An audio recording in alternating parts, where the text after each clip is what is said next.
Welcome to Tracing Your Family Roots. My name is Sidney Sachs, and I'd like to welcome Iris Posner. Iris, welcome.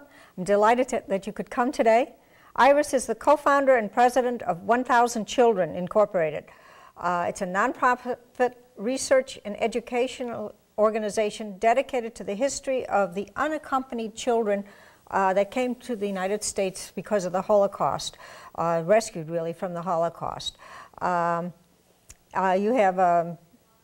Iris holds a BS from the Columbia University and a Master's in Public Administration, thank you, from Baruch College, University of the City of New York.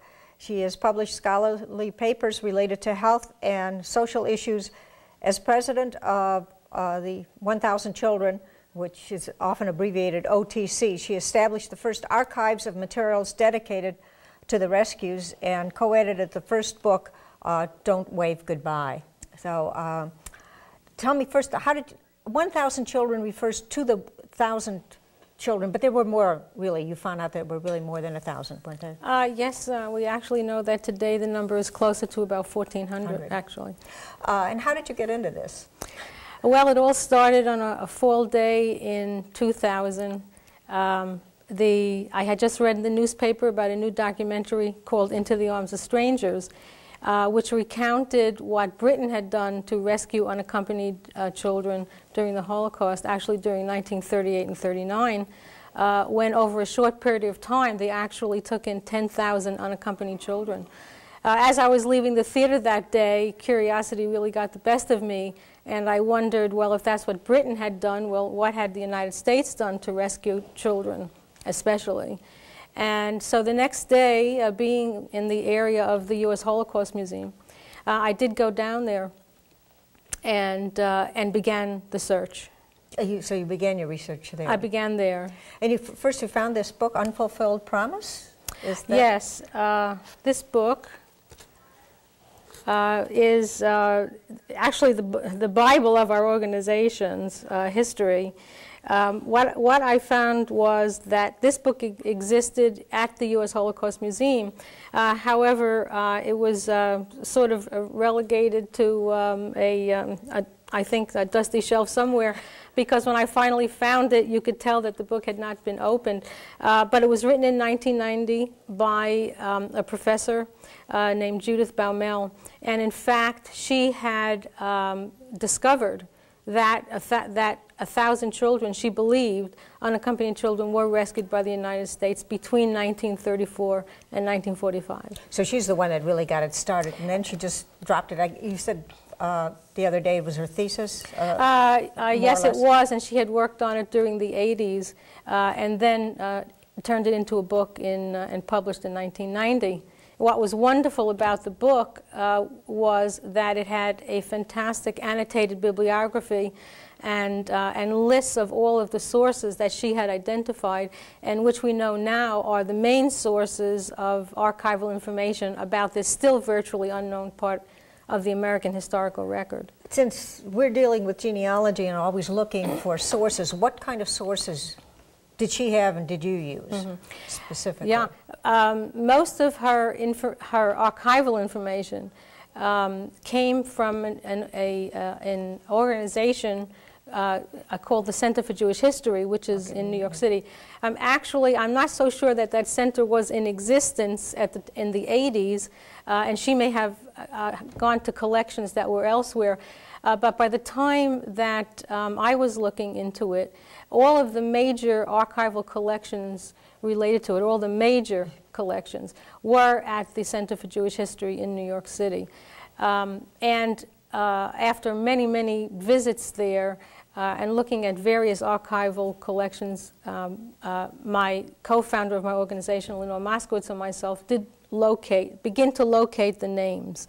As to the kinds of documents, the most valuable, actually, were the lists of children that were kept by the rescuing organizations. Okay, so you could find the organizations and they still had their records. Well, Dr. Bell Mel's book listed very clearly the organizations that were involved in the rescues, and the most important of which was the German Jewish Children's Aid. there is a collection of documents from that organization at EVO, at the Center for Jewish History. Okay, so. And at the time, they were beginning to do a finding aid, inventorying, that it is a major collection. Let's stop for just a second and explain what YIVO is, in case some of our audience doesn't know. YIVO is it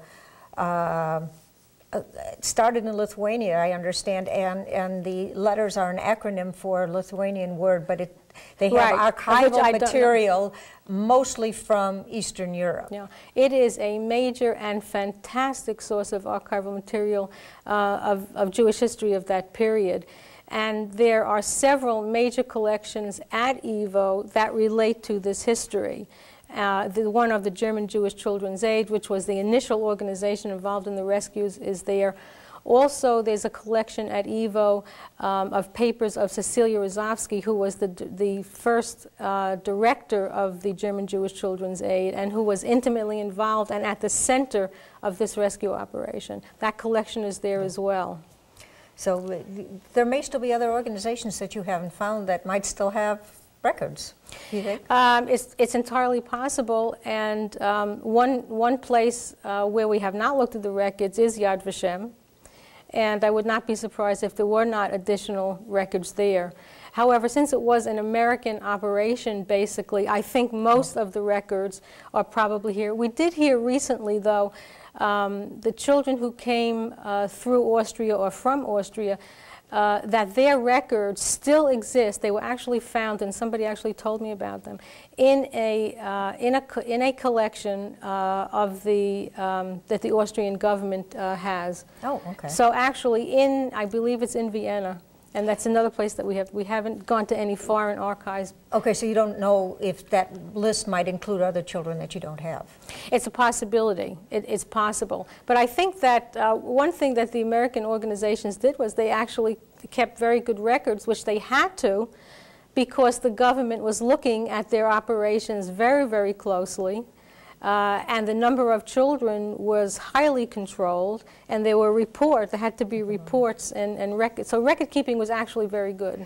Did the government expect these children to go back to their own countries eventually, or did they realize that the children were going to stay here? I think that they hoped, along with many others, the children themselves notwithstanding, that they would be able to go home or in some way, somewhere, rejoin their parents. Unfortunately, what happened was that all of the children, I would say, lost one or both of their parents and most of their extended families. There were a very few whose both parents survived. So most became American citizens. Interestingly enough, many of the men became American citizens when they joined the U.S. Armed Forces during the war. Okay, and then they immediately became citizens. Yeah. So some of them were old enough for that. The children, we should say, were very, very tiny, from infants up to age 16. Actually, the youngest that we found was 14 months old, and we think that is the youngest. And they were up to and including 16, and didn't go beyond 16 because by American law, anyone over 16 was considered adult for these purposes. So, okay. Do you want to mention this newspaper article that... Yes. There's a newspaper article called Beyond Hitler's Reach, which was published in the Washington Post in 2001.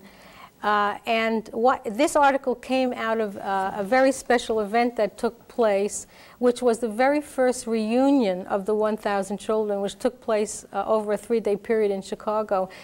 Susan Levine, one of the reporters from the Washington Post, actually attended that reunion for 3 days. This article is actually the culmination of her effort to capture what happened there. And as the audience may be seeing, there's a picture of children coming off a boat.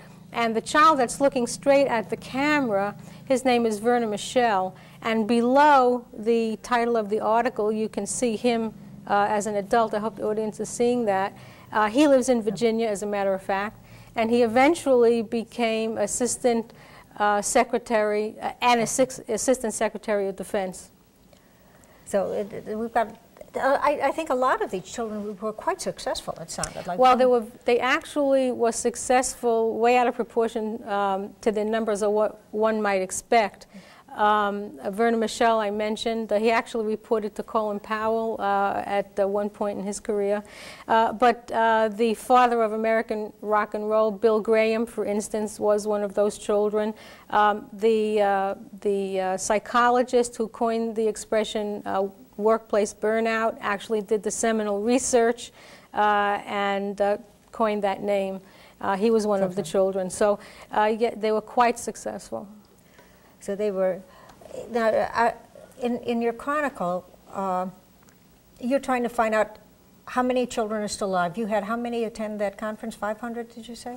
About 200. Oh, 200 with their attended. Families. Yes. But you've identified 500? We have actually the names of, we believe, virtually all of the children. Oh, okay. Once we attained the names, the question was, would we find the resources and make the commitment, Lenore Moskowitz and myself, to go ahead and actually try and find the 1,000 children. Judy Bell Mel had actually found about 60 of them by putting small little ads in Jewish papers around the country. This was pre-internet. Yeah.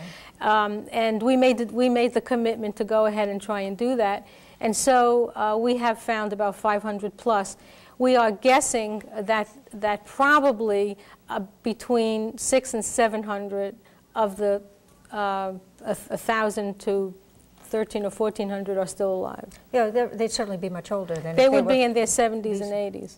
Yeah, so yes. The chances are getting slimmer and being able to... Yes, and unfortunately we are losing them at really a relatively rapid rate. I hear about that quite often. And so that made it all the more compelling for us to work as quickly as we could. Now, what did you do at that conference for 3 days? Yes, it was an enormous opportunity. We were invited to participate in a larger conference of children of survivors. The 3-day conference was divided into 3 parts. The first day focused on life in Europe and how the rescues were done. The second day focused on the trip to the United States and the experience of being in the United States. And the third day focused on the legacy and importance of this history, both for the American people, for historians, and for those interested in the history of the Holocaust. There were actually 50 speakers over the course of the 3 days that included many of the 1,000 children representing each of the years, the 12 years actually that they came. We also had scholars whom we invited who, some of them at our request had written papers, and others papers we had located on this subject. And also the children of the 1,000 children and even third generation. Now, the children didn't come all at once. They came, you said the other day, in very small numbers, so nobody would notice them, I guess? Quite literally, so no one would notice them.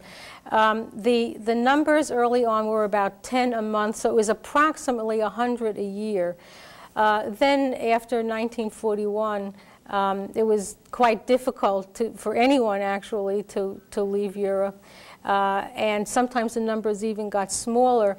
But there was one very, very big push in 1941 where the largest group came, and that was about over 100 children. So, but then when they came here, they didn't stay together. They were separated. They were separated, and again, this was purposeful. Because the people who were doing the rescues were quite concerned that grouping the children, large numbers together, would draw attention to them. So they were purposely spread throughout the country, and they were placed with foster families, which included relatives across the entire country. Certainly all Jewish. Well, the law at the time was that Jewish children had to be placed in Jewish families. That was unlike what happened in England. Yeah, I've heard that. Yes. Well, in England, I think there were other reasons too that they took children. Well, they had 10,000 children to place very quickly, and that was probably one reason why. But they did not have any laws, as we did, that actually restricted where the children could go. Yeah, because I've never heard of it, and well, I guess when our friend Michelle, my friend Michelle talked about it, and he's one of the people that you've interviewed. And I knew about his history, but I didn't realize that there had been that many, or anything like that. So, what percentage were placed with family? Small percentage? Or? No, almost all of them. Oh, really? Just a very, very few were in a group facility. But that was another thing that really made it very different from the British experience. Many of the 10,000 children were in group facilities. Oh, were they? But in the United States, they had to be placed with families if that was at all possible, and almost all were. Now, whether or not they stayed with the initial family is another thing. Each of the children was assigned a social worker from a local Jewish social service agency. And that social worker was responsible for overseeing their placement over the years until they left that family. And so sometimes working with the social worker, the child would be taken out of one home and put in another if it was not a good match. Okay. Let's get back a second to what other sources of documents and things did you use? You used the things at YIVO. I assume, did you use any ship arrival records or things like that? We looked at ships' manifests. Now, theoretically, all of the children's names would appear on some manifest somewhere. So theoretically, you should be able to find all of them on a ship's manifest. The problem is that they're not identified as part of the 1,000 children. Okay, it's just a name. It's just a name. And so if one was to use that as a resource, you would literally have to go through every ship coming to the United States between 1934 and 1945. You have to look at each person listed there, determine what age they were, whether or not they came with an adult, whether or not they were Jewish. And you'd have to actually find those manifests as well. So it would be an extremely inefficient way to do it.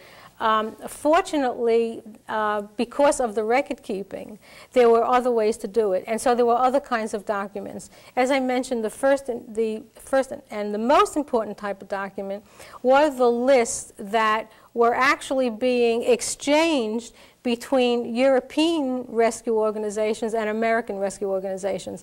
So when the European organizations would locate children in their communities whose parents wanted them to be part of any of these rescue attempts, those names would be sent to the organization in the United States. So there are actual letters, some of them in German, which actually list the names and profiles of the children that could conceivably potentially come. And then when the children are actually chosen, and they were chosen by the American agencies, the final decision was by the American agency, not by the European agencies, because we had our own set of requirements here, some both legal. What would have been different, or what? Do you know what the Americans were looking for? Well, rather than the American organizations were first of all looking for children who could easily be placed, because it wasn't so easy to find homes in the United States. It was the Depression, and many people did not really have the resources to take another child into their home. And by law, for instance, a child could not be placed in a home in which they would be in a bedroom with more than one other child. Well, even today, I don't even know how many homes would be available. So that was one thing that was taken into consideration, that it had to be children who people wanted to take in and could take in. So that raised the question of should it be boys or girls? You know, what was more preferable? And in the beginning, the American organizations thought that boys would be preferable to girls. I'm not sure why. But the very first group was all boys. It was 8 boys. As time went on, it was more 50-50. And then girls became more of a preference than boys. But it also raised the question of whether or not children with disabilities could be placed. Yeah. And it was felt that that would be very difficult. And so we actually know of cases where there were 2 siblings whose parents wanted them to come, but one had some kind of disability. So, and the child with the disability stayed with the parents, and the one without the disability came to the United States. And this is the very sad and difficult decisions that rescue organizations had to make. Yeah, that must be heart-wrenching to Yes. say you can come and you can't. And they describe, the rescuers themselves, there are notes in the archives describing how wrenching that kind of decision was. It must have been awful. Well, at least we got those 1,000 out. And now you've written a book called Don't Wave Goodbye. Yes. And this is by you, and you've got some of the stories of some of the children in there. Well, it's actually stories of 24 of the children. And I did want to show you, this is Judith Bell Mel, who is the author of Unfulfilled Promise. She is living in Israel, and she is a professor at Bar Ilan University. Were you in touch with her as you wrote yours, and did she help you at all above and beyond what she's written there? Yeah. Well, our relationship with Dr. Bell Mel really is an amazing one, and it's one of the really amazing things that I think about even accomplishing what we did. But the story of our relationship with Judy is incredible. We located her using the internet, and we told her what we were doing. And we actually did not even have an organization yet, but we explained what we wanted to do. And via the internet, she actually, she told us, I will help you in every way I can.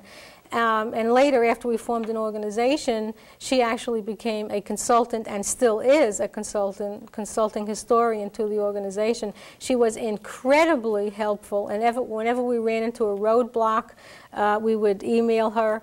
Of course, our connection with her helped our credibility enormously, since Lenore and I are not professional historians, we are not geologists, and credibility was another important thing in having access to these documents. You had asked earlier about the documents, and some of these organizations that are holding them, you don't just walk in and say, well, I'm here and I want to see them. There was one organization whose archives we could not get access to, except I had to get references from 3 scholars to actually do that, and Judy Bell Mel was one of them. I would think, too, that once you contacted people, that until you became an incorporated organization, that they would say, who are you? And why do you want to know about me? And what are you trying to find out? Absolutely. And one of the things that we found out, that a non-survivor attempting to operate within the survivor community has some significant issues. And yes, we had to prove that we were not there to exploit anyone, and that is a real fear, and it's a bona fide, and I understand why that happens. So credibility was a very big issue. Yeah.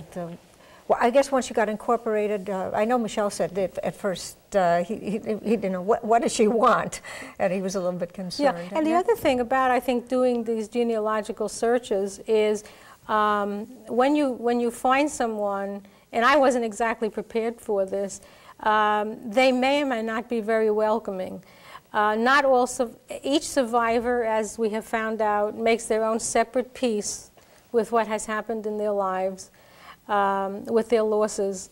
And part of that, making their own peace with that, is they may or may not be wanting to remember it or relate it, talk about it. We have found many who have not told their children or grandchildren the details of it. But one of the wonderful things that have come out of this are the many of the 1,000 children who have said to us that had it not been for our sort of intervention in their lives at this point in their 70s and 80s, that they would not have confronted it as they have, and they have now for the very first time shared this information with their own grown children and grandchildren. I think that's so important. I know of many cases. I know at one time I heard the number 40. After 40 years, people began to talk about it. It was longer than that for my father. and he only spoke about it one time because he said, the children need to know. And that wasn't me, that was my children. And these kids had lost their whole families. These situations were much worse, I think, and it would be much, much more difficult for them. And I think it's important that the whole world knows. And I think what you're doing is so very important to get this out and have these records. We thought that because so many were older, that we were compelled to really move quickly. I'm very glad you did. We have about a minute and a half left. Is there something that we've Yes, left? I would like to say that our organization has donated most of its archives to the National Museum of American Jewish History.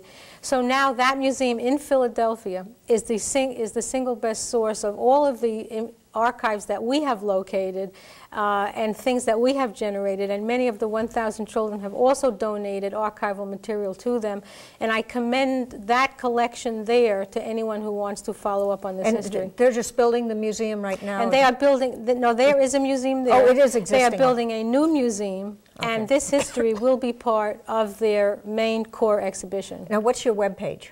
And the webpage is www.1000children, spelled out in letters, no spaces, .org.